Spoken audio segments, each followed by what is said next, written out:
buenas tardes a todos. Mil gracias, Carlos. De verdad es un honor poder estar hoy acompañando en nuestra cita semanal de los sábados en Tardeando con la Historia al doctor Cristian Pacarati Moreno. Ya sé por qué y después nos irá a contar Cristian por qué se presenta Pacarati Moreno.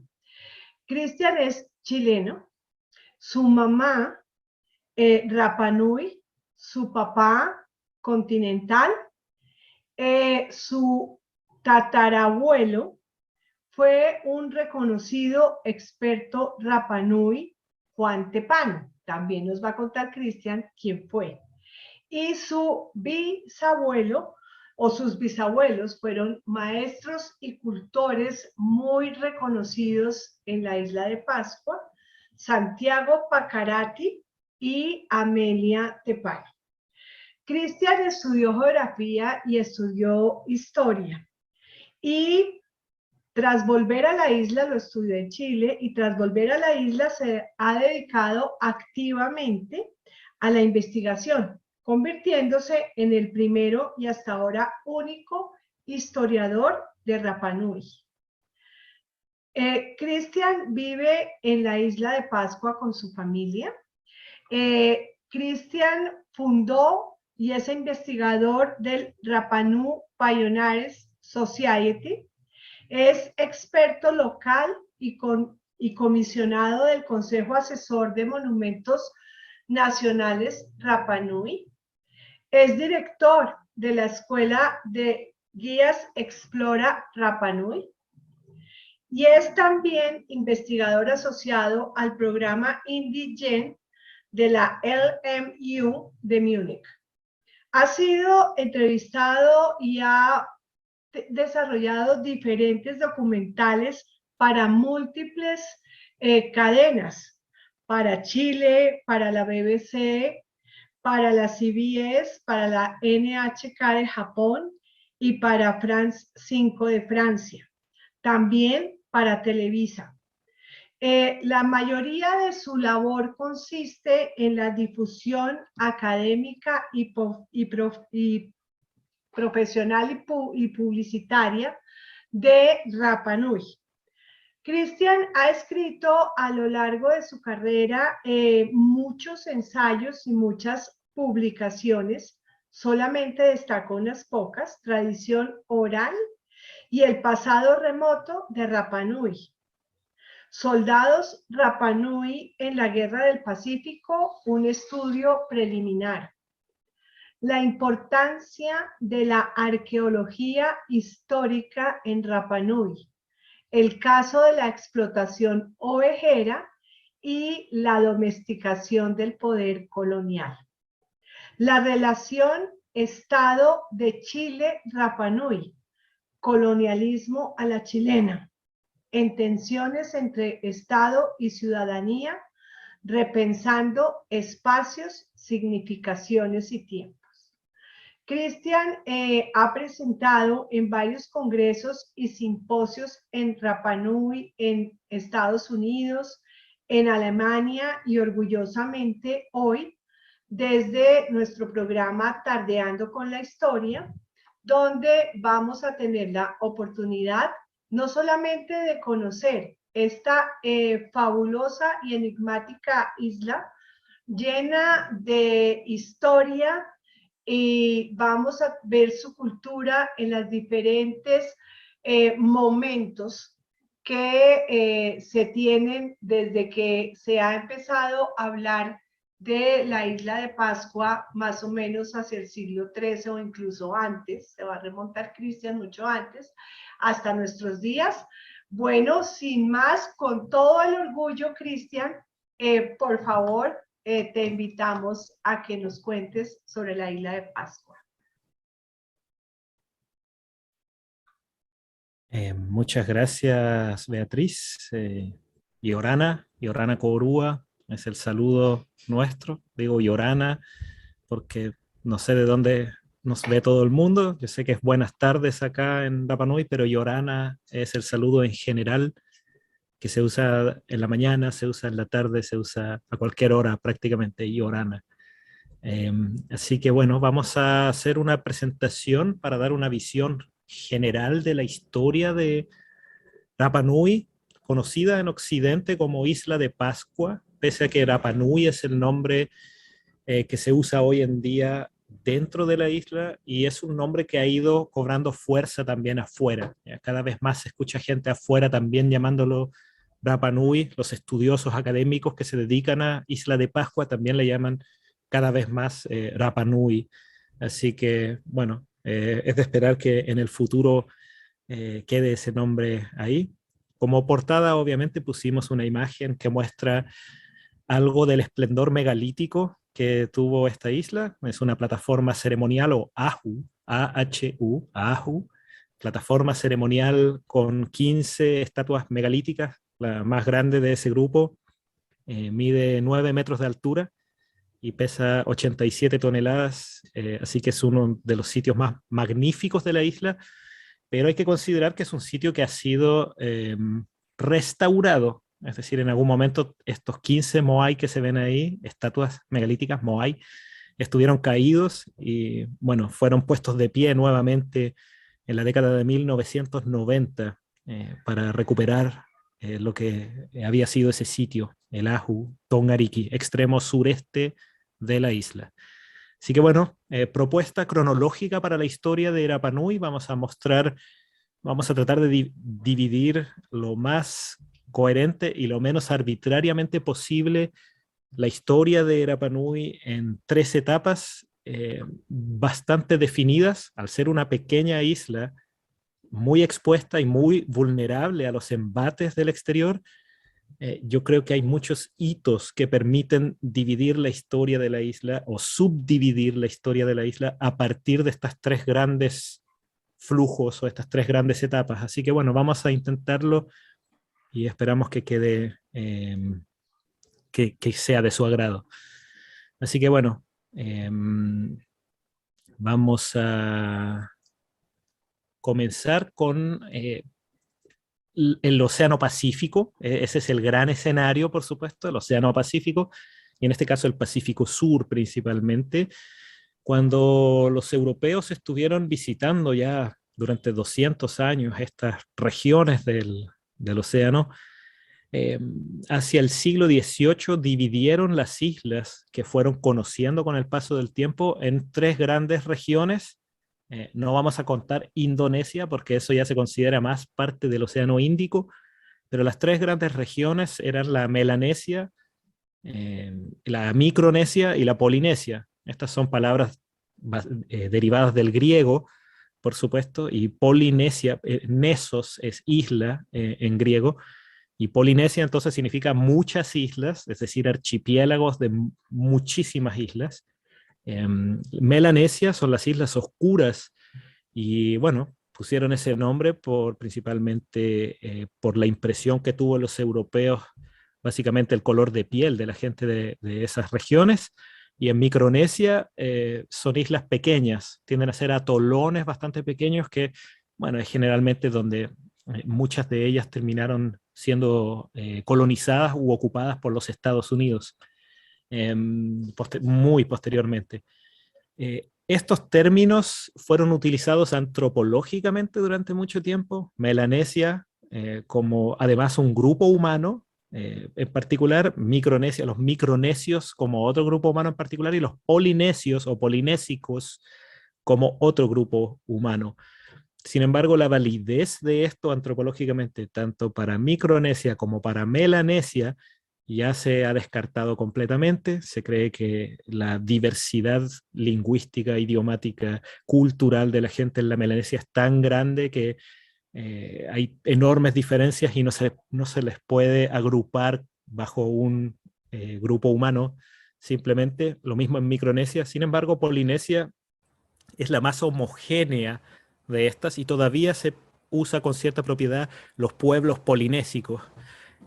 Sin embargo, en general esto se usa ya hoy en día más bien como zonas geográficas, y la Polinesia está definida como un triángulo que va desde Nueva Zelanda en el sur hasta Hawái en el norte, Y en el este, es decir, hacia la derecha, Rapa Nui, Isla de Pascua, pero está tan hacia el este que en este mapa no se alcanza a ver.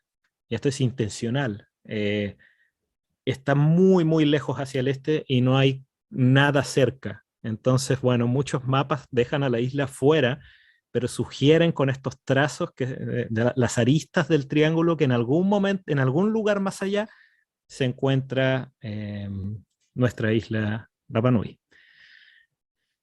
Una rápida idea del poblamiento de esta zona, aunque es un proceso tremendamente complejo, es que, bueno, el origen de los pueblos austronesios está en la isla hoy conocida como Taiwán. ¿Ya? Todavía existen en Taiwán unos 70.000 descendientes de los mismos austronesios, donde hay, entre esos 70.000 habitantes que hay allá, quedan todavía 6 variantes o dialectos del idioma austronesio. El séptimo o la séptima variante del idioma austronesio se difundió por los océanos, comenzando hace 5.000 años atrás, alrededor del 3.000 antes de Cristo, empezaron a recorrer hacia el sur, poblaron algunas islas de las Filipinas, se encontraron con poblaciones locales en las Filipinas, plantaron arroz allá, continuaron recorriendo, llegaron hasta Papúa Nueva Guinea, donde el cultivo de arroz no se dio y tuvieron que aprender nuevos cultivos, nuevas técnicas. Llevaron hasta allá un tipo de cerámica que hoy es conocida como la cerámica lapita, Lapita, lapita. Y otra rama avanzó por el Océano Índico, cruzando al sudeste asiático, encontrándose con otras poblaciones, pero fundando algunas localidades, algunas aldeas netamente dentro de su propio grupo humano y llegando hasta Madagascar. Por el otro lado, bueno, se sigue poblando, llegando hasta Samoa, Tonga y Fiji, eh, haciendo descubrimiento de estas islas. ¿Sí? Antes de Samoa, Tonga y Fiji, lo más lejos que había llegado el ser humano por el Pacífico hacia el este fue hasta las Islas Salomón, que habían sido pobladas hace unos 30.000 años atrás durante una glaciación. Entonces, más allá de las Islas Salomón ya no se podía continuar después de que termina este periodo glacial y bueno, tuvieron que pasar por lo menos unos 28.000 años o 27.000 años antes de que un grupo continuara más allá y poblara Samoa, Tonga y Fiji. Y posteriormente, desde Samoa, Tonga y Fiji, muchísimo tiempo después, continúa el poblamiento hacia lo que es actualmente el Triángulo Polinésico.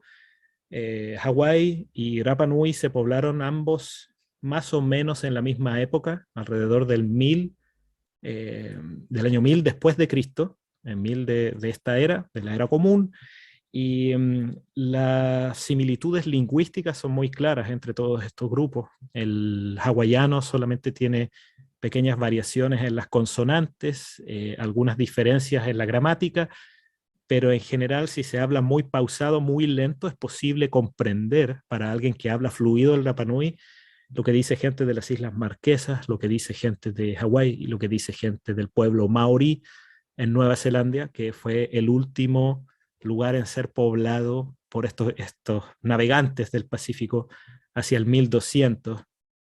Principalmente, a ver, Nueva Zelanda es por mucho la isla más grande poblada por los polinesios, pero fue la última en ser encontrada porque está muy al sur, está muy fuera de los trópicos para gente que navegaba llevando y transportando su cultura y sus cultivos tradicionales, que son cultivos como, bueno, varios tipos de raíces comestibles, como el ñame y el taro que es una raíz también que es comestible propia de estos pueblos, también la caña de azúcar, varios tipos de banana o plátano que se cultivaron también por aquí. En Nueva Zelanda no había clima como para cultivar eso, así que Nueva Zelanda se transformó en un tipo de cultura polinésica muy especializada, cazadora. Bueno, ustedes habrán oído hablar de los moa, de muchas especies animales en Nueva Zelanda que se extinguieron después de la llegada de los polinésicos hasta allá.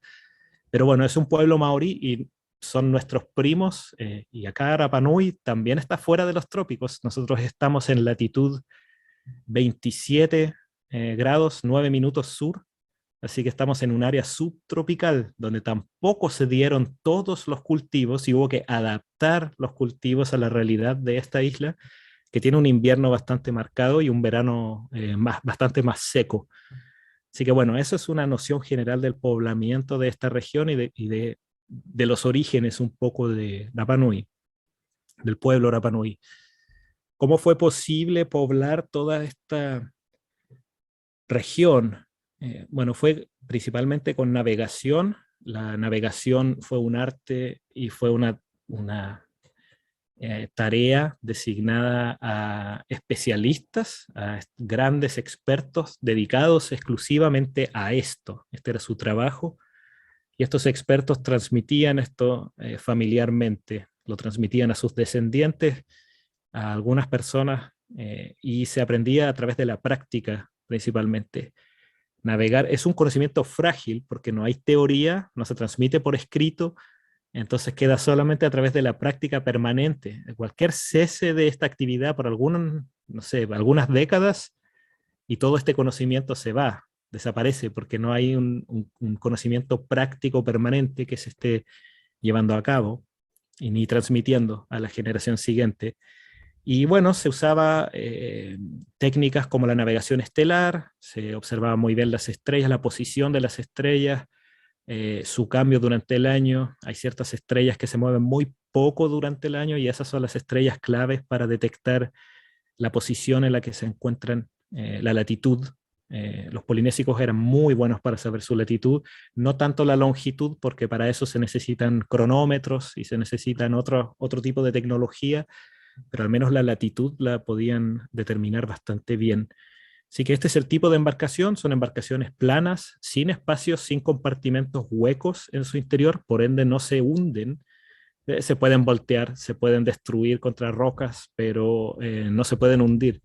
Así que bueno, son bastante estables. Se usaba también la observación de la naturaleza, el sentido del olfato, de la vista, reflejos del albedo, de las playas de arena blanca en las nubes, el comportamiento de las aves marinas, se seguían las aves marinas, se seguían las tortugas, cualquier cosa que permitiera o que ayudara a entender que se encontraban cerca de tierra. También era fácil detectar las mareas, el movimiento del oleaje cuando impacta con una isla. Eso es detectable en el mar cuando uno está en una embarcación y uno sabe desde dónde vienen las alteraciones en el curso o en el flujo natural de las corrientes y del oleaje. Y eso les permitía detectar islas en embarcaciones como estas. Por supuesto, los polinésicos navegaban en flotas. Nunca era solo una de estas embarcaciones a la deriva por el océano, sino que son flotas y expediciones concertadas para localizar un lugar y establecerse en estos lugares. Era su forma de vivir, podríamos decir. Era su forma de concebir el mundo como un lugar líquido, como un lugar que era un gran océano, solamente decorado por algunas pequeñas islas por aquí y por allá que cambiaban un poco la monotonía de este paisaje azul inmenso. Así que bueno, llegando así a Rapa Nui, eh, la primera fase es la de Rapa Nui en el contexto de la Polinesia Oriental.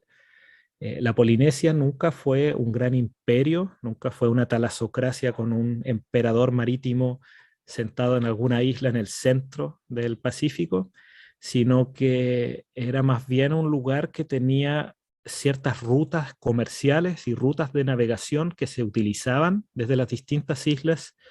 Los archipiélagos entre sí a veces tenían relaciones armónicas, a veces tenían conflictos, pero en el caso de Rapa Nui es muy particular porque no hay un archipiélago realmente, sino que es una isla solitaria que no tiene nada realmente cerca y lo más cercano hacia el oeste es un pequeño atolón llamado Ducie, y luego del atolón de Ducie, que está deshabitado y solamente tiene algunos cocoteros, pero no tiene nada más que permita la subsistencia ya.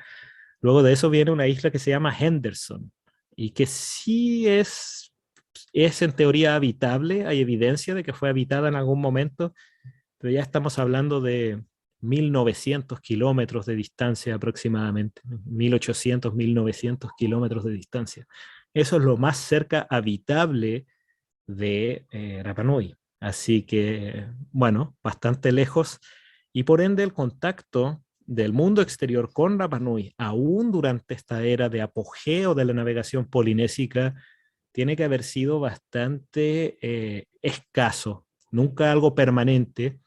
Y además, cuando los nuevos asentamientos o las nuevas colonias de polinésicos se vuelven autosuficientes, autosustentables, autosuficientes y autárquicas, el contacto con la tierra de origen ya no se considera una necesidad, sino que, bueno, ya estamos establecidos acá, estamos bien, ya no era tan necesario. Por otra parte, nuestra isla Rapa Nui nunca tuvo una gran cantidad de madera para construir embarcaciones. El tipo de vegetación y los tipos de árboles que existían en esta isla no eran idóneos en general para hacer tablas o para construir algún tipo de embarcación que permitiera navegar largas distancias. Algo había, pero muy poco.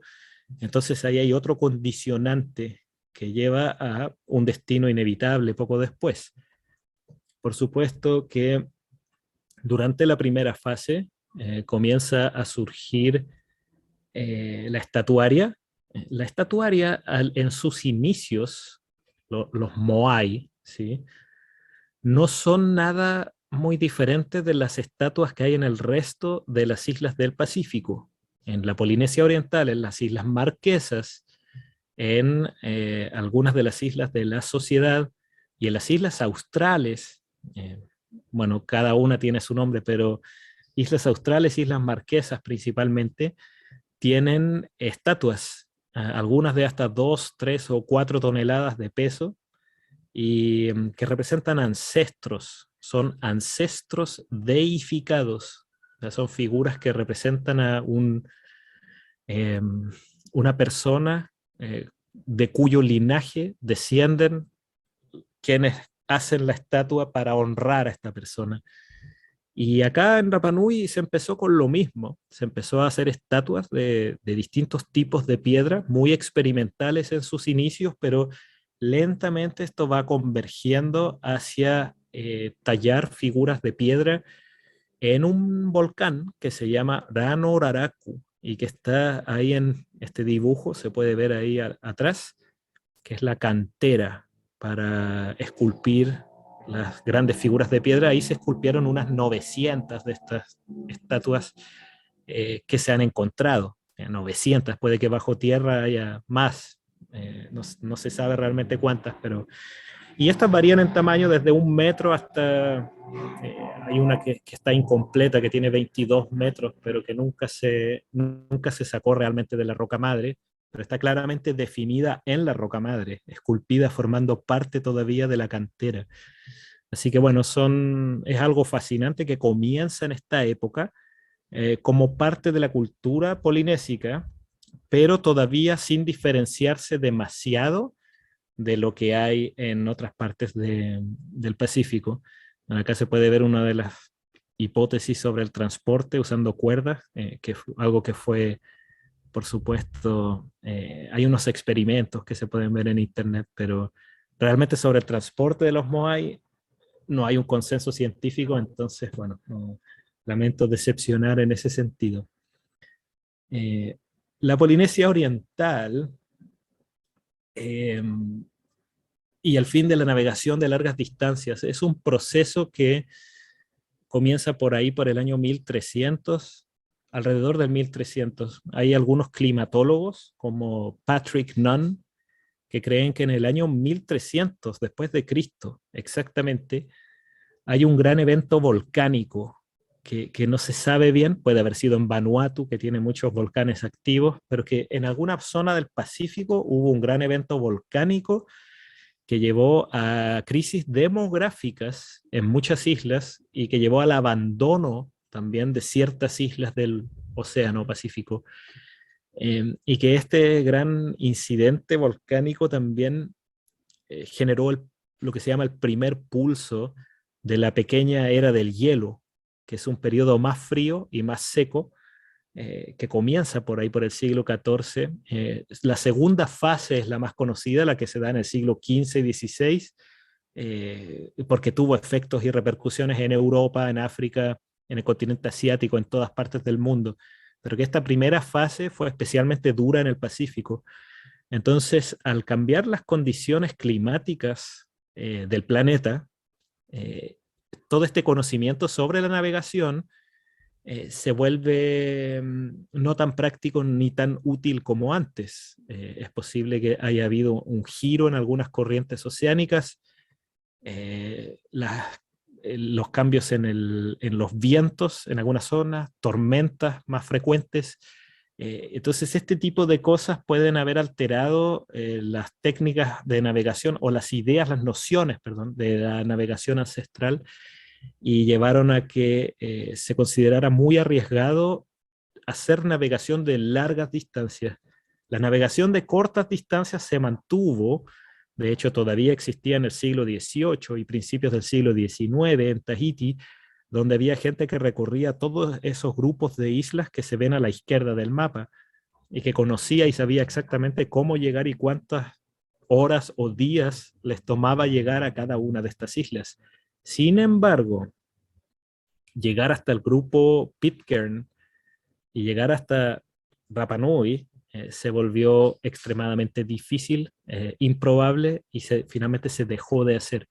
Entonces, si antes la ruta para llegar hasta Rapa Nui era a través de las islas Gambier, que se ven en el centro de la imagen, donde está Mangareva, ¿ya? Y se podía pasar por Oeno, Pitcairn, Henderson y hacer una escalada en Ducie para finalmente llegar hasta Rapa Nui. Eso se hizo muy difícil posteriormente, y porque Oeno, Pitcairn y Henderson, que habían sido habitadas y tienen evidencia de ocupación humana antes de esta época, hacia el 1400 ya habían sido totalmente abandonadas por el ser humano, por ende ya no había víveres, ya no había refugio, ya no había nadie que pudiera entregar provisiones para los navegantes que se dirigían más allá, y por ende Rapa Nui queda totalmente aislada del resto del mundo hacia el año 1400 después de Cristo. Eso nos lleva entonces a la segunda fase, que es la era del aislamiento extremo, una era que ocurre por alrededor de 300 o 350 años, en los cuales Rapa Nui no tiene ningún contacto, absolutamente ningún contacto con el mundo exterior. En esta época ocurre la especialización de Rapa Nui dentro de la Polinesia en sí. Cuando uno mira islas que forman parte de la Polinesia o que fueron pobladas por grupos polinésicos, uno podría decir que Rapa Nui es una bastante especializada, donde se conservaron muchos arcaísmos idiomáticos y se conservaron muchos arcaísmos culturales, pero a la vez también hubo muchísimas innovaciones en términos de tecnología, desarrollo agrícola y desarrollo, por supuesto, artístico, como es la estatuaria, ¿ya? Así que bueno, la segunda fase está marcada por Rapa Nui, la isla, este triángulo, esta isla triangular. Hablábamos del triángulo polinésico antes, que es bueno, desde Hawái hasta Nueva Zelanda hasta acá. Bueno, en este caso todo se redujo a un triángulo mucho más pequeño, que es la isla en sí. Esto es Rapa Nui, que está formada por estos tres macizos volcánicos. Hacia el suroeste se ve el enorme cráter del Danu Kau, a la izquierda abajo. Hacia arriba y al centro es todo el macizo de Terebaka, que es el volcán más grande de todos, pero que en lugar de un gran cráter tiene docenas de bocas por donde escupió lava que formaron esta isla. De toda la isla completa es de origen volcánico. Y hacia la derecha se ve otro macizo más puntiagudo, que es Poike, y que da hacia el este, ¿ya? Entonces, bueno, eso es todo. Ese es el universo para el pueblo Rapa Nui durante esta época. Desde aquí ya no había contacto con otras tierras, con otra gente, no había forasteros, no existía ese concepto y la isla se empezó a hiperlocalizar. Es decir, al no haber un otro más allá de las fronteras de la isla, empezó a haber una tribalización. Es decir, pese a que es una pequeña isla de 163 kilómetros cuadrados, internamente hubo escisiones y grupos que se establecieron en territorios específicos que definieron como el territorio propio, casi naciones, ya son tribus, pero asociadas a un territorio, son como micronaciones, hay una balcanización de Rapa Nui, podríamos decir. Y es un proceso sumamente interesante como los seres humanos, cuando no tienen contacto con un otro, no sé, con otros planetas, gente de otros lugares, dentro de un planeta como la Tierra, bueno, forman naciones, forman grupos, y esto se replica incluso a una escala mucho menor, como es aquí esta isla.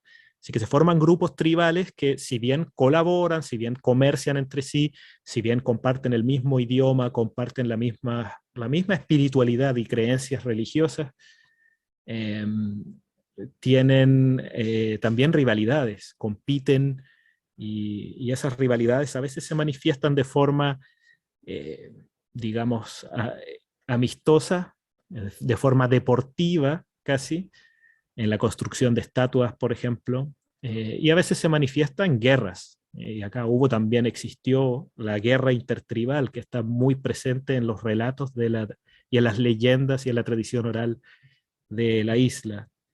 Así que bueno, eso es una de las primeras cosas muy importantes que ocurre durante la era del aislamiento. La isla que estaba unificada bajo un rey pasa a ser una isla dividida, si bien este rey sigue existiendo, el rey es más bien asociado a un grupo privilegiado del lado norte y bueno, ya no es como el rey de todos, sino que es rey sobre un territorio, pero no tiene eh, repercusiones biopolíticas, porque bueno, ya hay más bien jefes locales que van tomando cada vez más poder y van usurpando.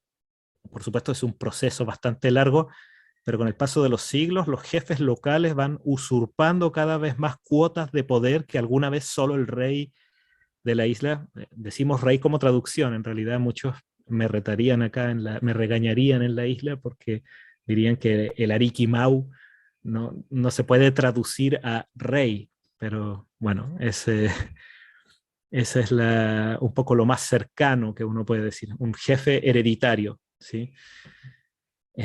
Ok, y rodeado de tabúes y rodeado de una mística especial.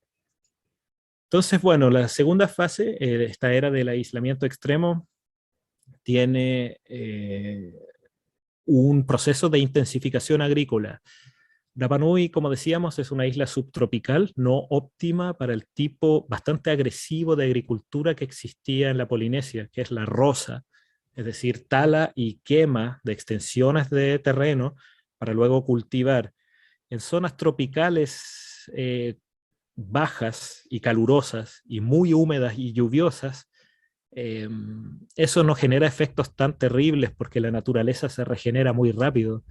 Sin embargo, en una isla como esta, expuesta a los vientos, sin realmente un lado de sotavento, porque toda la isla está expuesta, no tiene grandes valles interiores, sino que todo está absolutamente expuesto por algún flanco, es mucho más difícil. Y bueno, la isla comenzó a erosionarse. Al despejar estas grandes áreas de árboles, comienza a erosionarse el suelo. Al erosionarse el suelo, eso obliga a cortar más árboles para eh, agrandar los espacios cultivables, las zonas cultivables. La población además crece y eso va generando presión. Y bueno, se continúa con ese proceso hasta que la erosión avanza mucho por toda la isla. Así que eso obliga a los isleños a reidear, reimaginar sus técnicas de producción agrícola y se construyen lo que se llama jardines de roca o jardines de piedra, que son estas zonas a veces vastas, no siempre de alguna forma geométrica, pueden ser bastante irregulares de forma, pero donde prácticamente se siembran extensiones muy grandes con millones de piedras volcánicas que son recolectadas de algunos lugares, de algunas zonas, de algunas canteras, se recolectan allá y luego se llevan a las zonas más fértiles que van quedando, se cubre el suelo con estas piedras y se planta entre las piedras. Y eso lo que permite es mantener la humedad del suelo.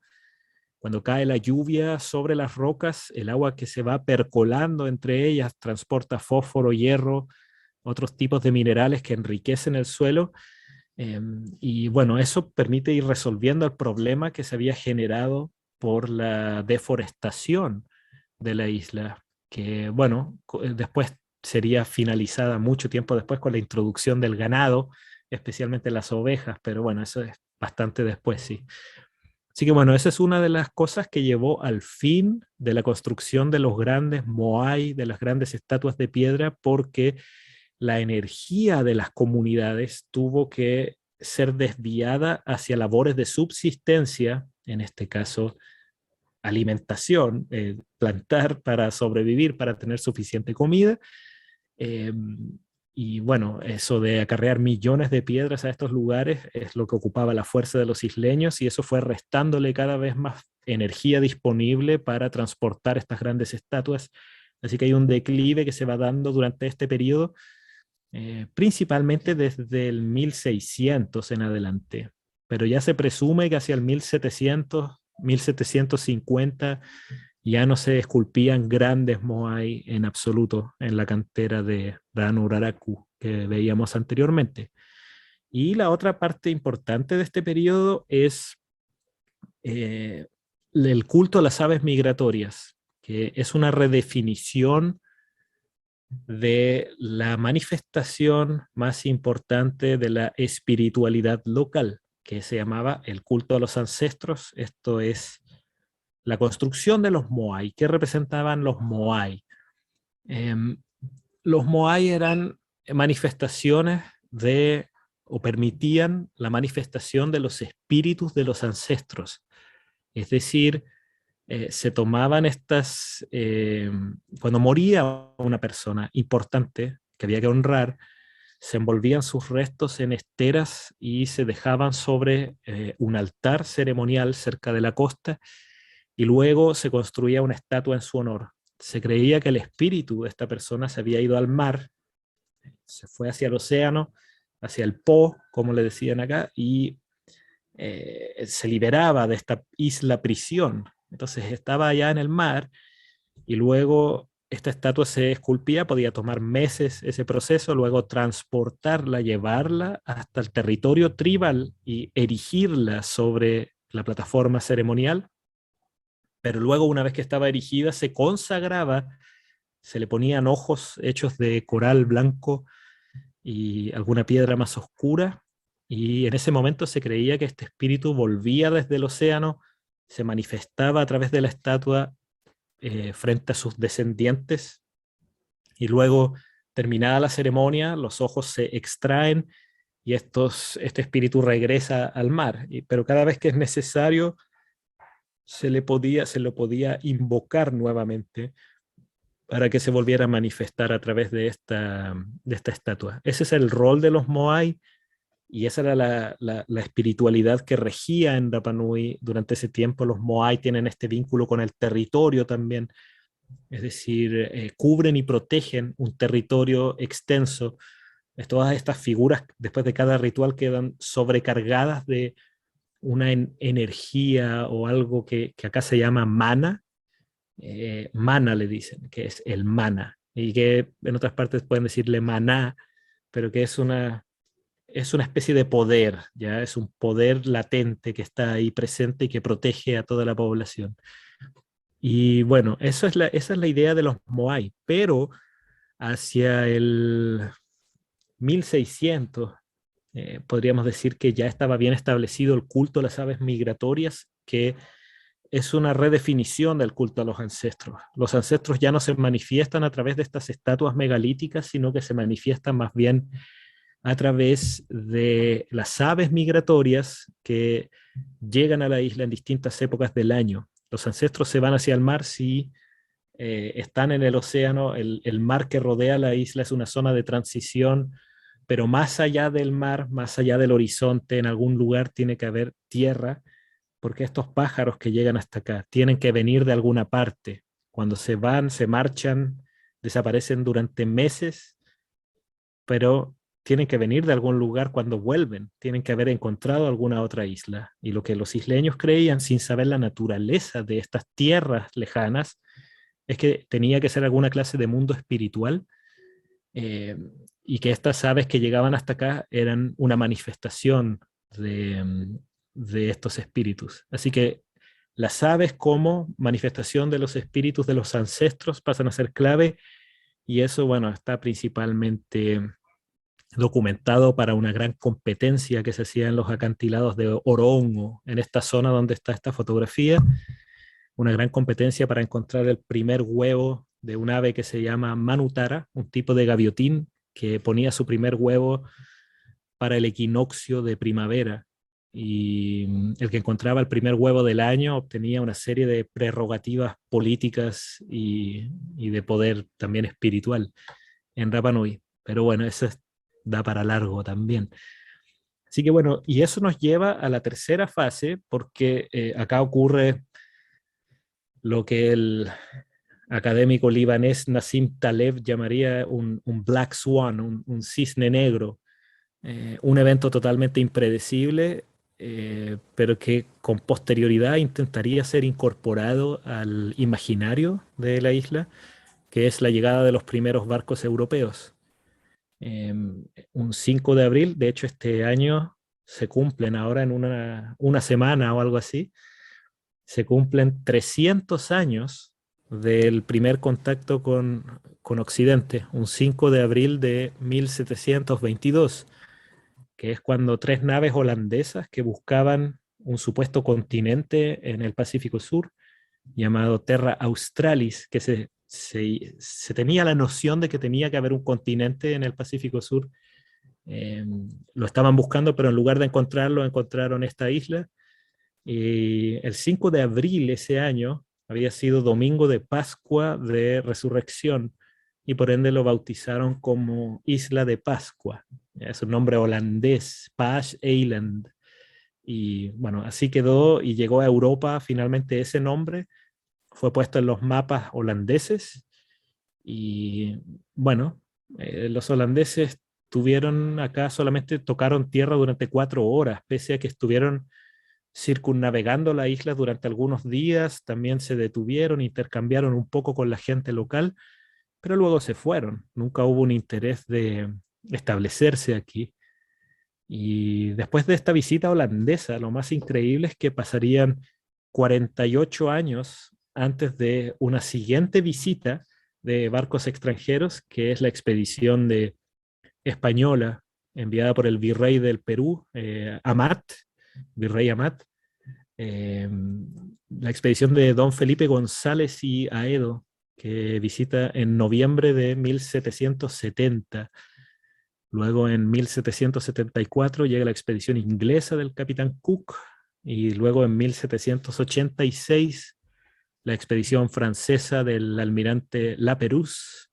Eh, es interesante porque estos son holandeses, españoles, ingleses y franceses que visitan la isla consecutivamente en estas grandes expediciones de descubrimiento, pero ninguno tuvo la intención ni la iniciativa de tomar posesión de la isla, salvo los españoles, que hacen una pequeña ceremonia en Poique plantando unas cruces y nombrando la isla de San Carlos, que por supuesto es un nombre que nunca prendió finalmente. Pero salvo esa visita de los españoles, y después que los españoles nunca regresaron, porque hicieron esta ceremonia, se fueron y no volvieron a la isla nunca más. Entonces no hubo un animus domini, y por ende nadie reconoció esta isla como una isla española. Eh, Nadie tuvo la intención de tomar posesión de esta isla, tampoco durante el siglo XIX. Sin embargo, internamente, a nivel de la isla, genera esto una situación terrible, con la introducción de enfermedades que diezmaron a la población. Eh, Hay que recordar que es una isla que llevaba cientos de años aislada del mundo y por ende cualquier infección viral o bacteriológica podía causar estragos ante personas que no tenían el sistema inmune adaptado para enfrentarse a esto. Entonces, si cualquier cosa que para los marinos fuera inofensiva, para los navegantes europeos no era nada, pero acá causó estragos y la población desciende rápidamente. Ahí se puede apreciar en los sitios cultivables de la isla cómo hay un descenso en la producción de alimentos después de estas primeras visitas, muy drástico, y eso genera incertidumbre, una sociedad llena de especialistas, llenas de escalafones y personas que tenían su propio arte y que transmitían su arte a su descendencia y finalmente hacía una sociedad hiper especializada donde cada persona jugaba un rol para que estas pequeñas comunidades semi-independientes que había en la isla funcionara como un mecanismo de relojería. Con esto, ese sistema ya no funciona y se ven obligados a adaptarse a una sociedad de generalistas, más bien personas que ya saben hacer de todo un poco, no tan bien como un especialista, pero que son sobrevivientes. Es decir, si muere este especialista y luego muere este otro especialista y el otro está enfermo con fiebre y va a estar muy mal durante 2 semanas, bueno, al menos alguien tiene que saber hacer el fuego, alguien tiene que saber reparar el techo de una casa, alguien tiene que saber construir una red de pesca o alguien tiene que saber pulir las herramientas de obsidiana para poder cortar la comida. Entonces, ese tipo de cosas fueron cambiando la sociedad a una sociedad generalista y esa es la sociedad de Rapa Nui, por lo menos hasta antes del turismo masivo, hasta la década del 90. Todas las personas que llegaron a adultas hasta la década del 90, uno observa a estas personas y es realmente admirable cómo saben hacer absolutamente de todo hasta el día de hoy.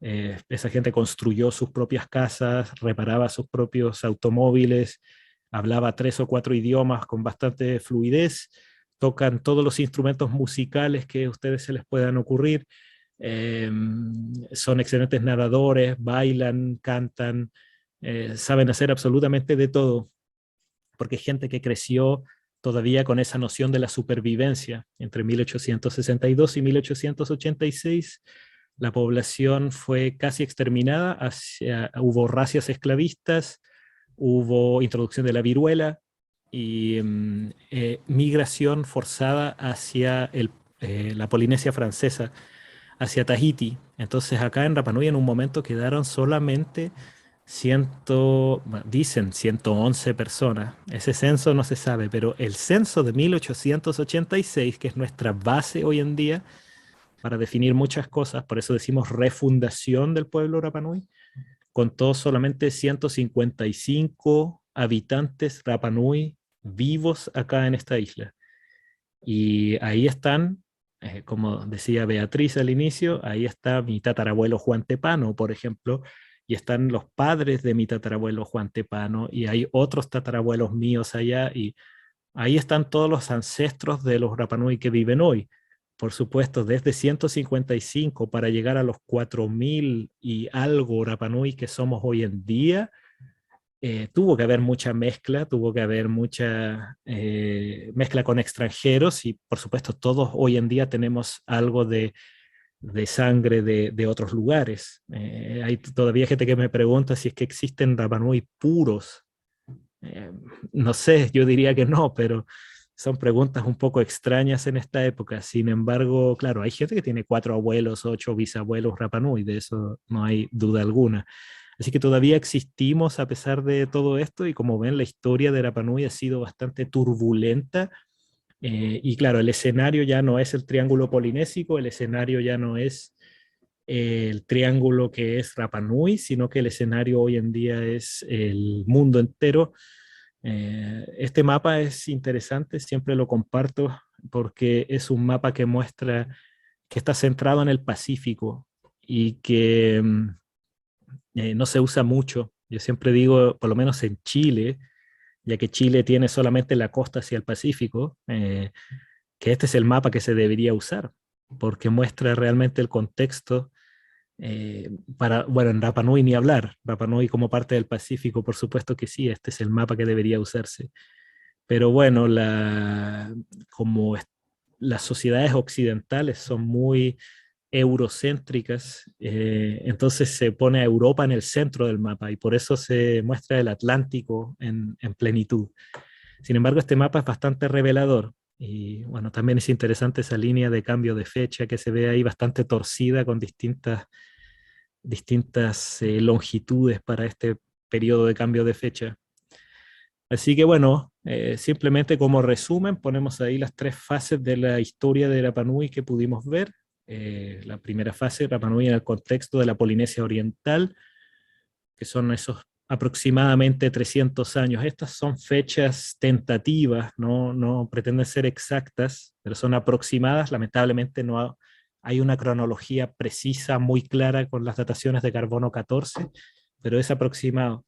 En fase 2, que es la era del aislamiento extremo, esa comienza alrededor del 1400 y sí llega hasta 1722. De aquí en adelante tenemos fechas más claras, por supuesto. Y finalmente la fase 3, que es la era de contactos con Occidente, que comienza en 1722 y no sabemos cuánto tiempo va a durar tampoco. Puede pasar cualquier cosa. Ahora con el coronavirus llevamos 2 años sin vuelos regulares hacia la isla. Así que nuestra comunicación con ustedes solo es posible gracias a estos métodos virtuales como en el que estamos en este momento. Eso.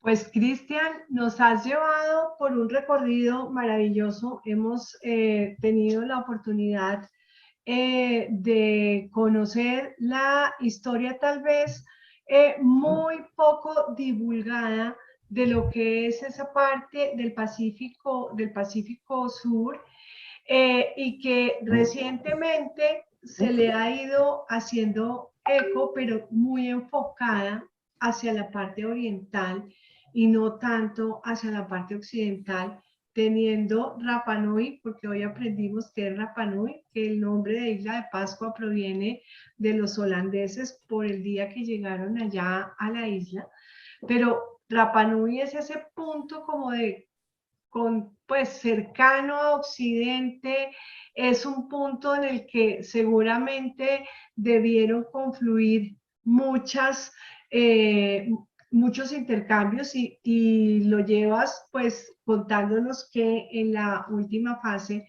después de 1886, cuando solamente quedaron 150 Rapa Nuis allí, pues hoy en día ya son un poco más de 4.000. Antes de entrar a las preguntas que hemos recibido de nuestro público para iniciar una conversación contigo, voy a hacer algunos anuncios que tradicionalmente hace la Fundación. Me refiero en primer lugar a las donaciones que siempre esperamos de nuestro público, de nuestros amigos, para recordarles del bono solidario, de la forma de hacerlo llegar, bien sea en línea o bien sea a través de la consignación en nuestra cuenta corriente. También para comentarles a ustedes que durante el año 2022 vamos a dar un gran paso. Nuestro quinto Festival Internacional de Historia va a ser presencial los días 9, 10 y 11 de septiembre en Villa de Leyva, como es tradicional.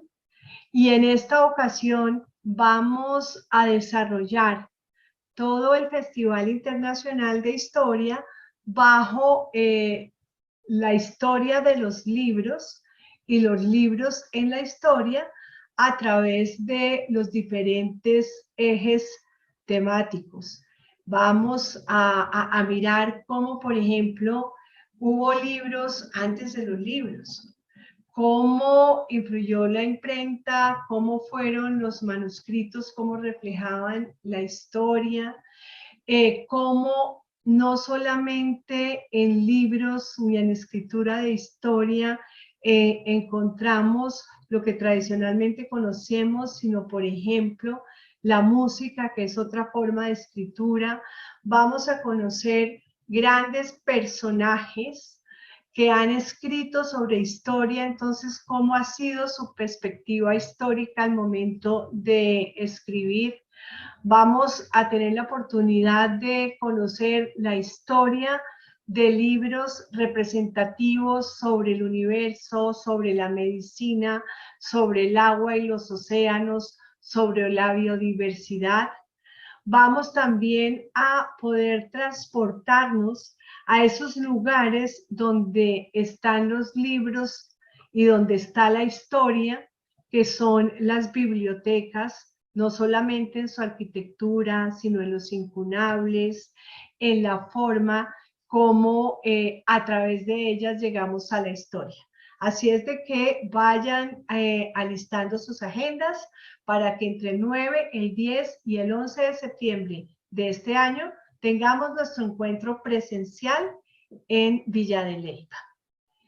Finalmente, quiero contarles que el 30 de marzo en nuestro programa para los niños, Tardecitas con la Historia, vamos a tener algo divino, que es la leyenda del Dorado. Hoy en día, con mucho orgullo, queremos contarles que nos acompañan niños no solamente de Colombia, sino de otras partes, como también los profesores en los colegios han empezado a tener como referencia para los niños en sus clases de historia nuestro programa de Tardecitas con la Historia. Y naturalmente el 9, el 10 y el 11 de septiembre de este año en el Festival Internacional de Historia tendremos también nuestro festivalito para los niños. Dentro de una semana, que estaremos ya muy cerca de la Semana Santa, dentro de la cultura y de las creencias católicas, pues vamos a traer la Semana Santa en el Atlántico. Javier Ávila y Mariela Vargas nos van a contar cómo son esas celebraciones en el Atlántico. Así es de que en 8 días a esta misma hora los vamos a esperar. Y bueno, Cristian, vamos a iniciar nuestra conversación con una serie de preguntas que nos han ido llegando. La primera de ellas hace referencia a el momento de las navegaciones largas por el Pacífico Sur desde la Polinesia. Y preguntan si esas navegaciones alcanzaron a llegar hacia la parte de Occidente e incluso hacia América antes de la llegada de los españoles en el siglo XV. ¿Qué nos puedes contar sobre esa parte? Bueno, es un tema que ha generado bastante debate, porque siempre se buscó, yo diría en la primera mitad del siglo XX, la posibilidad de que los pueblos precolombinos en Sudamérica hubieran navegado por el Pacífico. Sin embargo, salvo en algunas zonas de Ecuador, de la costa de Ecuador, no había mucho desarrollo de la navegación de largas distancias por el Pacífico de parte de Sudamérica. Sí había mucha navegación costera, había bastantes embarcaciones costeras, pero en la Polinesia, un contacto desde Sudamérica sobre estas islas hubiera causado un impacto bastante grande, como para que quedara de manifiesto en el registro arqueológico, en el registro cultural, en el idioma, en cualquier cosa. Y eso no se ve, ya no está presente por ninguna parte. Mientras que a la inversa, un viaje desde la Polinesia hacia el continente americano, que sabiendo que los polinésicos llegaron hasta aquí, hasta esta isla, que es un punto minúsculo en medio de la nada, y las probabilidades de encontrar este minúsculo punto son muy bajas, Eh, Presumiblemente los polinésicos pudieron llegar hasta América mucho antes incluso de haber llegado hasta esta isla.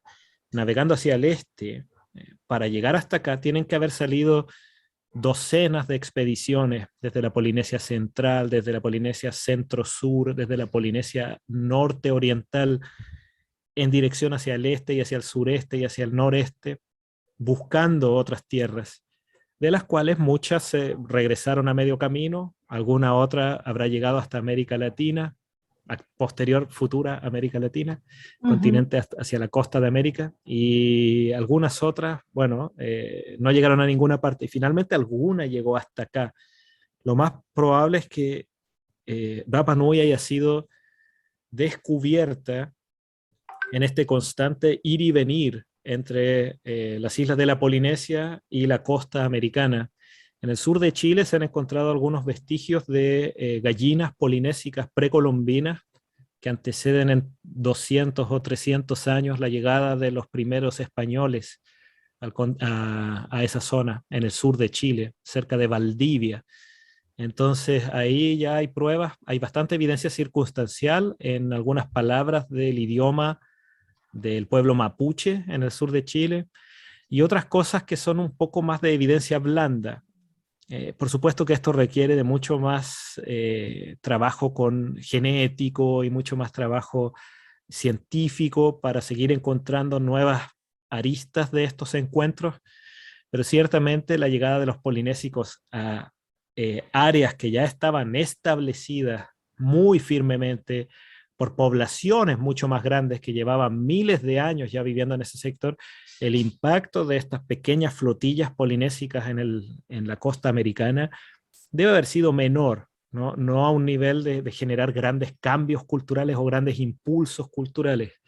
Pero hay gente que cree que efectivamente en Ecuador estas embarcaciones que se diseñaron con vela fueron siguiendo un poco los preceptos polinésicos de hacer velas, y lo mismo en Norteamérica, que aparentemente hay alguna evidencia de que desde Hawái se habría llegado hasta la costa de California en algún momento, pero son cosas que están en proceso. Presumiblemente yo diría sí, yo no tengo ninguna duda de que sí llegaron los polinesios al continente americano, pero se necesita un poco más de evidencia dura para determinar cuánto impactó eso en América.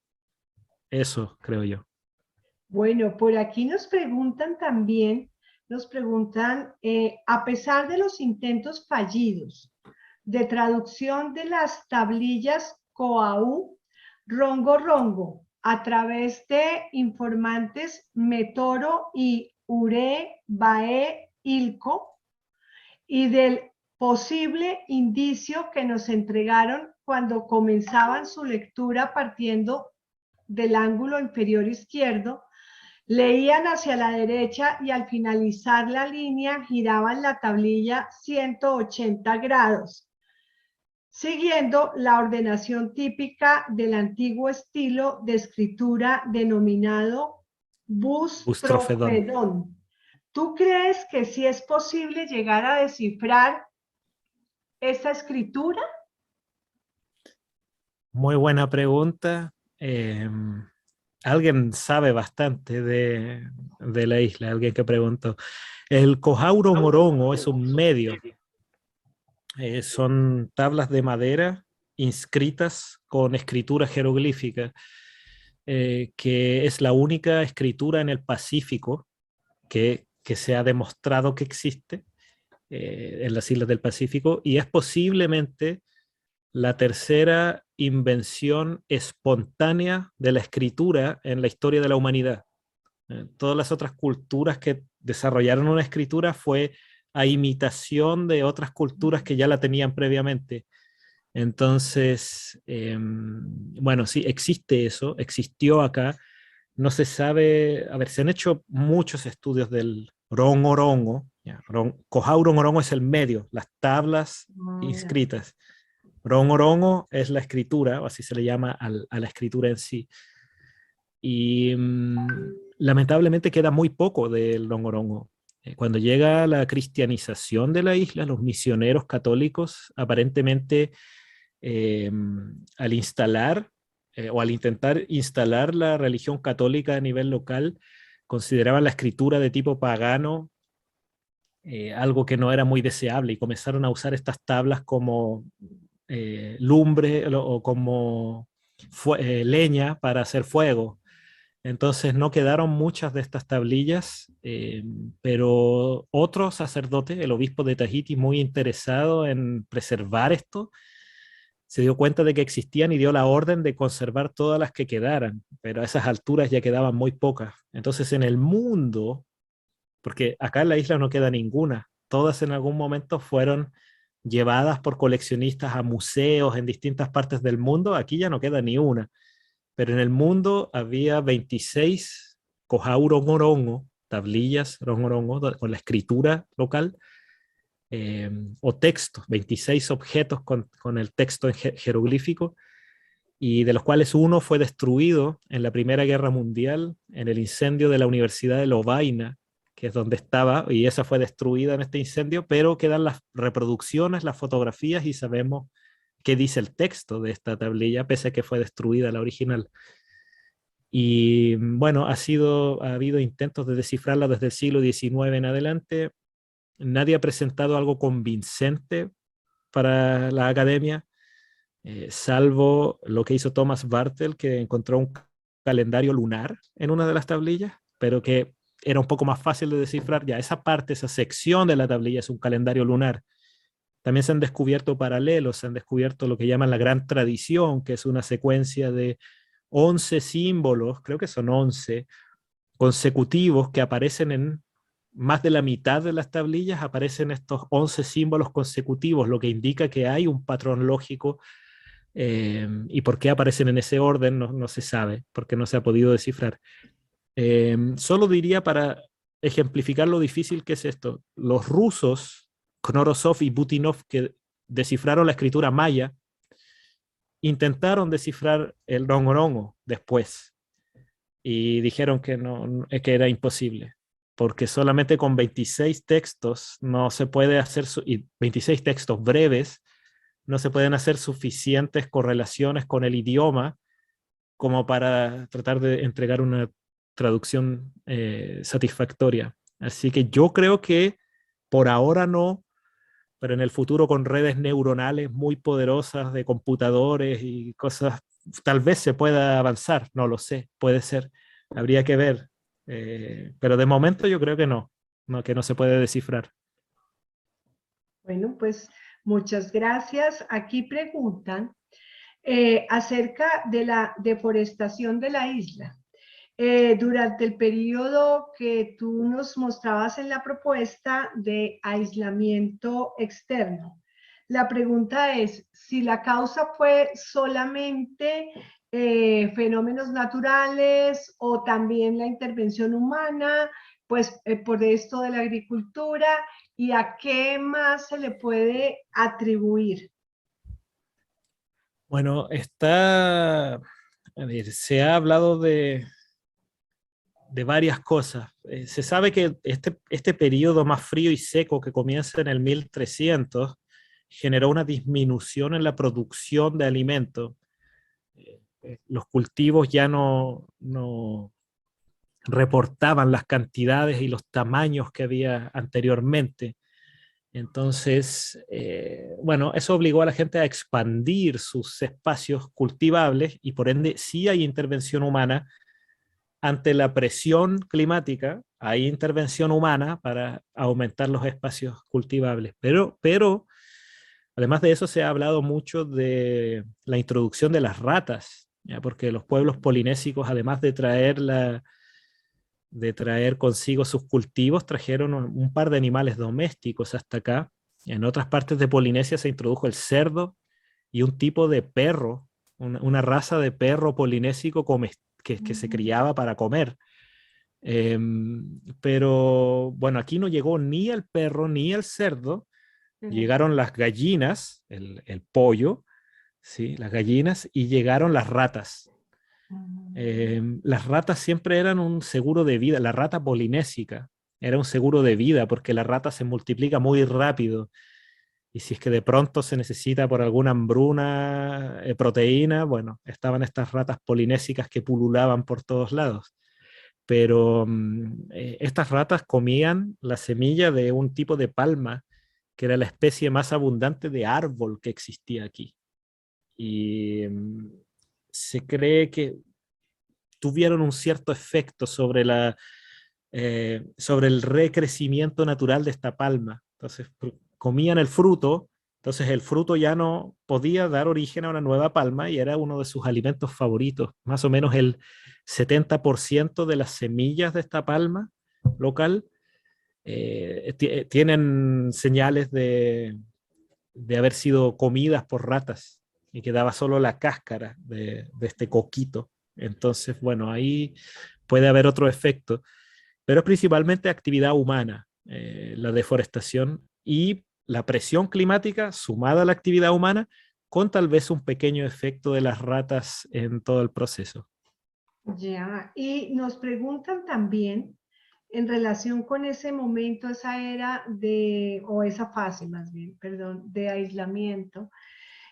Bueno, las personas en Rapa Nui, ¿cómo se abastecían? Tú hacías referencia a que se produjo como una especie de innovación desde adentro, diría uno, y nos preguntan si esa innovación, si esas creaciones en medio de ese aislamiento que fue prácticamente 300 años, fue producto pues de, además de la necesidad de sobrevivir, porque aislados, pero pues había que sobrevivir y con una deforestación y una situación que la tierra no podía como producir lo que se necesitaba, cómo se abastecían. No sé si la respuesta ya será la de las ratas o si la innovación trajo o fue ocasionada como una respuesta a la necesidad de supervivencia o a creatividad.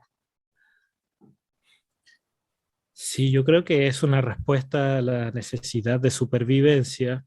Em, los árboles que se salvaron de la deforestación solamente producto de la creación de estos jardines de roca. Y esos árboles continuaron existiendo de todas maneras durante, por lo menos hasta fines del siglo XIX, cuando con la introducción de las ovejas los extinguieron de las planicies de la isla y quedaron solo unos pocos especímenes en acantilados, en zonas muy alejadas, muy inhóspitas en los cráteres de los volcanes.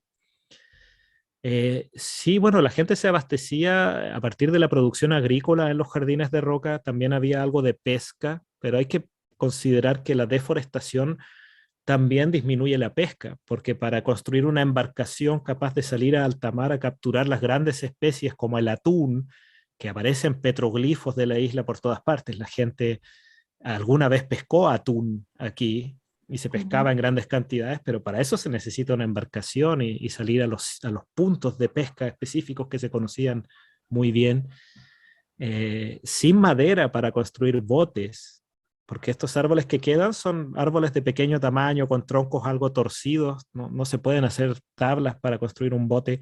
Cuando llegan los primeros europeos acá en 1722, describen unas canoas bastante simples y bastante frágiles. Entonces no era fácil pescar ninguna especie de gran tamaño. Así que más bien la gente pasó a depender de la pesca de orilla, la proteína del pollo, las gallinas, ¿sí? La producción de huevos, todo eso, y la producción agrícola, que bueno, son principalmente tubérculos, el plátano, la caña de azúcar, que también se usaba para saciar la sed mucho, la caña de azúcar, eh, y bueno, algunos alimentos más. También había plantas medicinales y otras cosas que se siguieron plantando. Había plantas que se usaban, que tenían otros fines prácticos, como la producción de tela, por ejemplo. Pero principalmente es eso, es lo que entrega el mar: crustáceos, peces, moluscos. No había mariscos, bivalvos, por ejemplo, pero sí había langosta, había algunas algas comestibles también. Pero bueno, es básicamente eso. Los estudios que se han hecho sobre los huesos no muestran en ningún momento hambruna. En algún momento se Ujú. pensaba eso, que acá hubo un colapso y que, bueno, la población pasó hambre, pero en realidad en los estudios de huesos que se han hecho no se ven señales de desnutrición y las descripciones de las embarcaciones extranjeras tienden a hablar de una población bastante sana, en buena forma, y que eran capaces de ir nadando hasta los barcos que anclaban 2 o 3 kilómetros mar afuera, y esta gente llegaba nadando hasta esos barcos. Entonces es gente que estaba en buen estado físico. Así que bueno, nunca les faltó, pero sí yo creo que sin comercio exterior era más bien eso, algo rutinario y de supervivencia, subsistencia más que Más que de, claro, más que abundancia. ya. Pues me preguntan también si hay actualmente archivo histórico, ya pasando a otro punto, que guarde la historia de los moáis. Que sí, Un sí. archivo, sí, Pues en los sí, archivos sí. históricos hay algo que guarde alguna Lo que pasa, evidencia. O... hoy en día podríamos decir que hay tres fuentes o tres formas de acceder al pasado de Rapa Nui, que son por una parte eh, la la Ujú. tradición oral, las leyendas, los relatos, que tiene sus cosas buenas, pero también tiene sus complicaciones, tiene sus problemas a la hora de tratar de llegar a cosas, datos específicos, fechas. Es imposible. El Rapa Nui no guardaba fechas como hacemos nosotros, con números, como hacemos hoy en día, con número, con una cronología detallada. Eso no está en la tradición oral. Y luego tenemos los relatos históricos que comienzan con la llegada del primer barco europeo en 1722. Y bueno, de ahí en adelante son expediciones esporádicas. Entonces solo tenemos estas, digamos, esta fotografía de la isla que se sacó en 1722, de muy mala calidad, 4 horas en tierra solamente. Luego, fotografía que tomó la expedición española a partir de su experiencia de 6 días en la isla. Luego, la expedición inglesa que estuvo 2 días, la expedición francesa que estuvo 3 días. Y son, bueno, son registros históricos muy esporádicos, pero que comienzan ahí. Y finalmente la tercera parte, la tercera fuente o tercera forma de acceder al pasado es el trabajo científico, arqueológico y de todas las subdisciplinas de la arqueología que intentan rellenar los vacíos que hay. Sin embargo, para poder interpretar lo que encuentran, tienen que hacer referencia ya sea a la tradición oral, que está bien documentada etnográficamente, o a los testimonios de los visitantes extranjeros que llegaron acá. Entonces, finalmente hay que usar todo, hay que usar un poco la tradición oral, hay que usar un poco de la ciencia, hay que usar un poco de los testimonios históricos y con eso se va construyendo un poco una imagen de lo que había hacia atrás, pero muy específicamente no tenemos documentos locales que hablen de los Moai. Los Moai son el documento. Son Eso es la, lo que podríamos decir. como decir, la historia viviente. Nos pregunta otro de nuestros asistentes por Facebook, dice lo siguiente, en el complejo arqueológico de Binapú, en la costa sur de la isla, se descubrieron 3 plataformas. 2 de ellas son aún de gran monumentalidad. Algunos investigadores han realizado la observación de que su forma constructiva no corresponde a la forma de trabajar la piedra en la Polinesia y la relacionan con la cultura inca. ¿Qué nos puedes decir sobre el particular?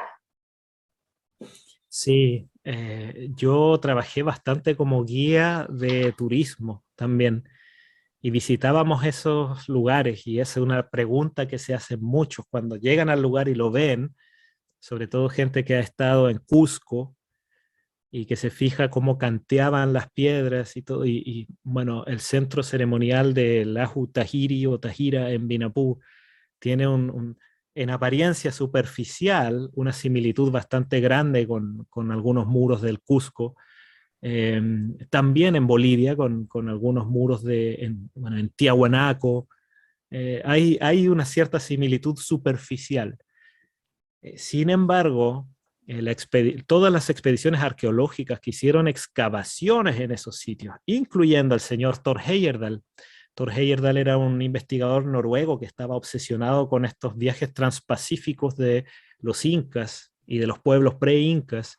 Entonces él vino a la isla, digamos, a tratar de demostrar su hipótesis como correcta. Bueno, un poco todo lo contrario de lo que se hace en la ciencia, que uno trata de construir a partir de lo que la evidencia muestra. Entonces Heyerdahl vino, excavaron en Vinapú, pero vino con arqueólogos profesionales. Y el arqueólogo que trabajó en Vinapú, el señor William Malloy, que era estadounidense de Wyoming, encontró todas las herramientas que se habían usado para darle forma a esas rocas. Y bueno, en primer lugar, el muro de Vinapú es una fachada, no es un muro de bloques, sino que son losas, más o menos de este grosor, ¿sí? No son bloques gigantes de 30 o 40 toneladas, son bloques de 1 tonelada o 2 toneladas como máximo.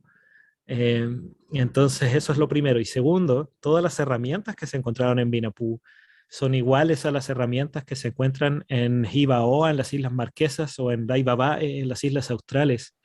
Entonces, cuando uno las compara con con las herramientas que utilizaban los incas, eh, son herramientas muy diferentes. Son herramientas que tienen otra forma, otro tipo de... Acá nunca se trabajaron los metales, por ejemplo. Todos los anzuelos son de hueso, los tipos de piedra que se han encontrado son distintos, los cultivos que se plantaban acá. Acá nunca se introdujo el maíz, por ejemplo. No existe el maíz, no existe el tomate, no existen muchos de los cultivos tradicionales, no existe el café, no existen muchos de los cultivos, el cacao tampoco existe. Entonces, si los incas hubieran venido acá, ¿por qué no trajeron nada de lo que ellos usaban allá en su... Entonces, esas son un poco las cosas que se preguntaba Malloy. Y al encontrar estas herramientas, que son las mismas que se encuentran en otras partes de la isla, da la impresión de que simplemente es un continuo arqueológico. Hay otros muros similares a Vinapú. En la costa norte está el muro de Baimatá, muy parecido. La única diferencia es que para llegar a Baimatá hay que caminar 2 horas y media, no hay camino vehicular, entonces no es tan famoso, pero no es el único muro de esa calidad. Omar Ari en la costa sur, hacia el interior, en un terreno privado, también es similar, solo que más pequeño. Entonces la gente acá trabajaba la piedra de ese nivel, solo que uno ve un proceso, muros simples, muros de mediana complejidad, muros complejos y muros extraordinarios, pero se ve un progreso gradual. No hay un cambio brusco, no hay un quiebre en una tradición del canteado de piedras, así que no se ve una influencia externa, al menos en el registro arqueológico. Ya. Nos preguntan también si los Rapanuis, qué tanta, digamos, herencia de navegación tienen. Tienen la cultura o el pueblo Rapanui actualmente son navegantes o son más bien permanecen pues en la isla o no. Tú nos decías Sí. pues que hoy en día a raíz de la pandemia los vuelos no son regulares y pues no podría decir uno que Rapa Nui está aislado, pero sí que digamos esas comunicaciones a veces no son tan fáciles. Entonces, ¿son navegantes o...? Yo diría que no, y yo diría que acá nunca se explotó la navegación como algo, es precisamente por lo aislado que está este lugar. Eh, Acá llegaron pueblos navegantes que se asentaron en esta isla, pero que desde acá la navegación era mucho más complicada. Entonces, casi es una navegación siempre desde afuera, desde la Polinesia hacia acá y de regreso hacia la Polinesia. pero nunca desarrollando desde acá para ir hacia la Polinesia. Entonces, claro, viene alguien desde Henderson y llega en su barco y tal vez alguien de acá puede decir, "Oh, me quiero ir con ustedes". Bueno, puede subir al bote e irse con ellos, tal vez si lo aceptan, pero no, yo creo que acá nunca se desarrolló a gran escala. Hay dificultades para el entrenamiento también cuando se pretende entrenar a la siguiente generación. Acá, ¿dónde los puedes enviar? En archipiélagos, uno Ujú. puede decirle al aprendiz, bueno, quiero que vayas hasta esa isla que está a unos 60 kilómetros en esa dirección y luego vuelves. Entonces, el aprendiz va para allá, después puede ir a la isla que está a 180 kilómetros y luego a la que está a 700 kilómetros. Pero desde acá no hay, acá la más cercana está a 1500, 1600 kilómetros, que es un atolón inhabitable. Entonces yo creo que acá nunca se desarrolló la navegación a gran escala. Y hoy en día, no, la gente es de tierra, pero le gusta mucho viajar. Si hay una cosa que es un poco atávica, la gente de Rapa Nui siempre le ha gustado mucho viajar. Siempre vuelven, de todas maneras. Hay gente que ha tenido vidas muy itinerantes. Mi abuela Mónica, yo creo que dio la vuelta al mundo más de una vez. Vivió en India, vivió en Sudáfrica, vivió en Estados Unidos, y después volvió a la isla y falleció acá en la isla. Entonces, uno dice el Rapa Nui puede vivir en cualquier parte, pero siempre vuelve a morir a su isla. Y casi siempre es así, al menos. Así que sí, hay una cosa de como un impulso de viajar, de recorrer el mundo, pero hoy no se navega. Simplemente hay una economía de servicios que es principalmente el turismo y que ha estado muy de capa caída, obviamente, desde el inicio de la pandemia. Ujú. Y antes de cerrar y darle la palabra al doctor Moreno, eh, hay otra pregunta. Dice, ¿qué tan cierto es que los chilenos se sientan emparentados, relacionados o más cercanos a los moáis? Los chilenos, Sí, es la pregunta eh, que me hicieron. No sé qué tanta la relación, bueno, Chile, con Rapa los Rapa Nui. Nui, con Sí. los Rapa Nui. Sí, bueno, la isla es parte de Chile desde el 9 de septiembre de 1888. Hay una larga historia al respecto, una historia que tiene capítulos oscuros, otros más claros, pero hay todavía una cierta tensión. Ahora en Chile se está haciendo un borrador para una nueva constitución que luego tiene que pasar por un plebiscito de salida. Y hay mucha discusión acá al respecto también sobre la relación de... Hay un clima político que ha abierto nuevamente esas discusiones, pero la realidad es que tenemos cédula de identidad y pasaporte chileno. Somos parte de Chile. La mayoría de los Rapa Nui que van a estudiar hacen sus estudios en Chile y la mayoría vuelve también para acá. Acá en la isla viven muchos chilenos también. La mitad de la población es del continente. Acá también hay muchos matrimonios. Yo diría que el 70% de las familias son familias que se forman entre una persona del continente y una persona de la isla. Ujú. Y tienen descendencia mixta, mestiza.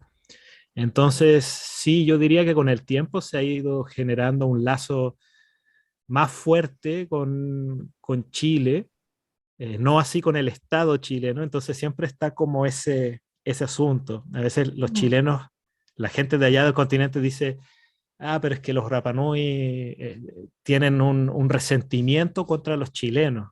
Y los Rapa Nui siempre contestan, no, no contra los chilenos, es un asunto con el Estado. Pero Sí. bueno, son historias muy largas que da para mucho. No, muy bueno, Cristian. De verdad, cómo hemos pasado una tarde tan rica y hemos aprendido mucho de Rapa Nui y de verdad le queda a uno mucha curiosidad de, ojalá algún día poder llegar hasta allá. Le doy la palabra al doctor Moreno para el cierre y de verdad, muchas gracias. Muchas gracias, Gracias a Beatriz. ustedes. Cristian, muchas gracias, pero a ver, no puedo dejar de preguntar, hay varias preguntas que tengo.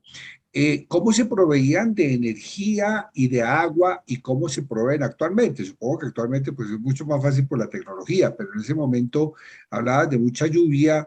¿Qué hacían? Hay ríos, hay aljibes, hay lagunas, hay pozos. ¿Cómo se proveen de agua dulce? ¿Cómo se proveen de energía? No sé si lo mencionaste, pero ¿cuántos habitantes tiene Rapa Nui? ¿Cómo son? Esa es una pregunta. Y la otra que tengo es sobre los Moai. Hablabas de diferentes tamaños de los Moai. Esto tiene que ver con la importancia de la persona que estaban en ese momento exaltando cuál era, por qué los diferentes tamaños, hasta 9 metros de altura o inclusive el que está enterrado, que tiene que ver con eso. Y otra que tengo que hacerla. En un momento pensé y dije, pero tengo que hacerla, ¿sí? Y es que se habla en alguna parte de que hay un manejo de otras culturas, inclusive hablan de extraterrestres para mover estas grandes piedras, de todo eso. Y eso, pues sí, puede que no sea científicamente comprobado, pero es una especulación que hay y que me parece importante también que nos la comentes. Sí, bueno, comenzando con lo primero, el agua. Hay lagunas, hay dos cráteres con agua dulce, que es agua de lluvia que se ha acumulado allá, cráteres volcánicos. Así que bueno, estaba disponible ahí, pero principalmente el agua dulce se obtenía de cuevas, porque al ser una isla volcánica tiene suelos muy porosos y el agua se va rápidamente hacia abajo y las cuevas que tienen un sustrato rocoso tienden a tener gran acumulación de agua. Cuando uno entra a estas cavernas que normalmente tienen entradas muy estrechas y son muy oscuras adentro, hay mucha agua en su interior. Entonces esa era la mejor fuente de agua que se podía obtener. Hay algunos pozos, algunas vertientes. Antiguamente había arroyos de agua que corría por quebradas, pero que hoy en día están casi siempre secas, salvo después de muchos días consecutivos de lluvia, cuando corre el agua nuevamente durante algunos días hasta que se seca nuevamente. Presumiblemente si plantáramos bosque nativo otra vez, podrían volver a hacerse semipermanentes esos arroyos que existían antes. Hoy en día hay mucho eucaliptus, que son árboles que absorben muchísima agua y mantienen todo el suelo totalmente seco en los lugares donde están plantados. Así que eso sobre el agua. Hoy en día se extrae agua de napas subterráneas, es decir, se hacen pozos muy profundos y desde allá se lleva a unas plantas donde se potabiliza y luego se envía por el sistema de tuberías subterráneas. Así que las casas tienen agua corriente y energía se usan generadores a petróleo diésel, es que son los generadores que están, no, hoy en día viven 8.000 personas más o menos acá, en este momento, antes de la pandemia había más, porque con la pandemia y por la disminución de la actividad económica que solía haber acá, unas 2.500 o 3.000 personas se fueron de la isla y se fueron a vivir al continente, así que ahora hay 8.000 o tal vez un poco menos habitantes aquí. Así que bueno, está este generador diésel de gran tamaño que abastece de energía a la isla y una pequeña planta solar que proporciona más o menos un 8 o 9% de las necesidades de energía de la isla. La idea es tratar de expandir eso y disminuir la dependencia del petróleo, que además está bastante caro y ahora con la guerra en Ucrania peor todavía. Así que bueno, eso en términos energéticos. En cuanto a los Moai, creo que era la otra. eh, bueno, sobre los extraterrestres y todo eso, claro, bueno, uno siempre podría preguntarse qué interés podrían tener los extraterrestres a una isla, dejar unas estatuas de piedra ahí diseminadas, y más todavía cuando son hechas del material más apto, digamos, considerando las herramientas que uno ve en las canteras, que son herramientas de piedra y que cualquier análisis microscópico dice, ah, esto se usó para ir desbastando la roca. Claro, es una labor que se fue dando con el tiempo. El tamaño, las diferencias de tamaño entre los Moai se debe, yo creo que es multifactorial. Acá todo es muy complejo, muy complicado, es multifactorial. Hay razones de confianza, o por supuesto que al inicio, cuando recién se está empezando a desarrollar esto, las estatuas son mucho más chicas, mucho más reducidas de tamaño, son pequeñas y bueno, con la confianza se van haciendo más grandes y después hay estatuas que son, tuvieron un transporte, digamos, fracasaron en su transporte, en su viaje hasta el Aju, no llegaron hasta allá. Entonces uno se da cuenta de que son las más grandes. En general, hay 4 intentos de mover estatuas sobre 10 metros, ninguno de los cuales fue exitoso, estatuas de alrededor de 90 toneladas, ninguno fue exitoso. Y después entre 8 y 10 metros tenemos que más o menos un 20% llegaba hasta el Aju y las demás quedaban caídas ahí, tumbadas, quebradas a la mitad del camino. Y luego tenemos entre 4 y 6 metros, que ya es más o menos 50 y 50, y de menos de 4 metros ya el 90% llegaba a su destino. Entonces es un poco teoría de juegos. ¿A qué apostamos aquí? Apostamos a hacer una muy grande, pero que si llega hasta su destino nos va a dar un prestigio como tribu, como grupo humano dentro de la isla, o vamos a la segura y hacemos una estatua de un tamaño que sabemos con certeza que va a llegar hasta su destino y que no vamos a tener ningún problema en transportarla. Entonces es un poco eso, es qué decisión tomamos. La confianza crece a medida que hay transportes exitosos. Luego si hay alguno que fracasa, tal vez tenemos que intentar con algo un poco menor y bueno, y así va cambiando con el paso del tiempo. Pero digamos que la tendencia va hacia estatuas más grandes y luego un periodo de declive donde las estatuas disminuyen. Eso diría yo. No sé si me Bueno, quedó algo no, en el... perfecto, Cristian. Sí. Muchísimas gracias. De verdad que qué tarde tan interesante, un aprendizaje muy, muy importante sobre un sitio que es incógnita para nosotros. Y de verdad que, como dijo Beatriz, despierta ganas de ir a conocerla, deseos de ir a conocerla. Muy, muy, muy, Aquí los muy, esperamos. muy interesante, muy sabia tu conferencia, muy bien documentada, nos alegra cantidades, muchísimo. Y cuenta, por favor, aquí en Colombia con unos amigos y ojalá algún día, si no has estado, te esperamos por acá, nos avisas y aquí con los brazos abiertos te recibimos. Muy interesante poder tenerte. Muchísimas gracias a ti, muchísimas gracias a todo nuestro público y dentro de 8 días nos veremos nuevamente en la conferencia que tenemos para dentro de 8 días. Esperamos pues y para el 30 por la tarde con tardecitas para que inviten por favor a todos los hijos, los nietos, los colegios para que nos en esta labor que hacemos con la historia, con los niños y con la divulgación de historia con los niños que es tan interesante también. Y aquí en esta parte que estamos, y de verdad Cristian, muchísimas gracias, ha sido muy amable y de verdad muy instructiva la conferencia. Muchísimas gracias. Bueno, un Y abrazo buena muy tarde para grande, todos. muchas Muchas gracias. gracias. Y Orana. Orana, Orana, y Orana. Orana.